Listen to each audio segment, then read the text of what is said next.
Hi all, welcome back. So I'm in Bournemouth again. So it's a Monday lunchtime. It's pretty bright at the moment, but for the last 12 hours it's been raining pretty solidly.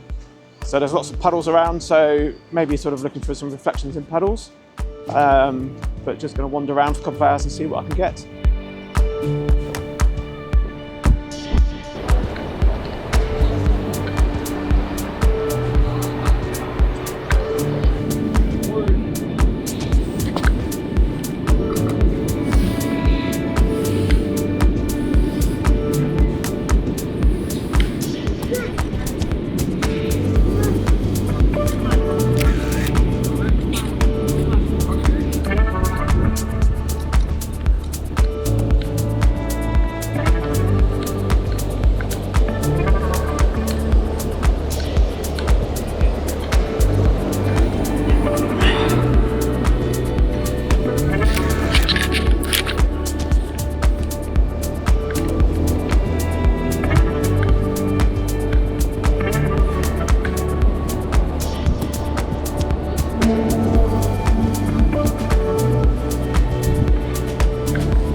So it's been about an hour and a half, and it's been good fun. So what you've probably seen from the video is I actually limited myself to just around the pier, as far as sort of like an area, just kind of see what I could get within a small area.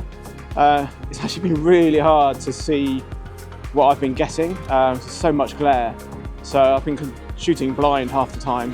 So yeah, let me know how they've come out. I think there's a couple of nice ones, but yeah, time will tell. And yeah, subscribe and do all the usual stuff, and I'll see you soon. Okay, cheers, bye.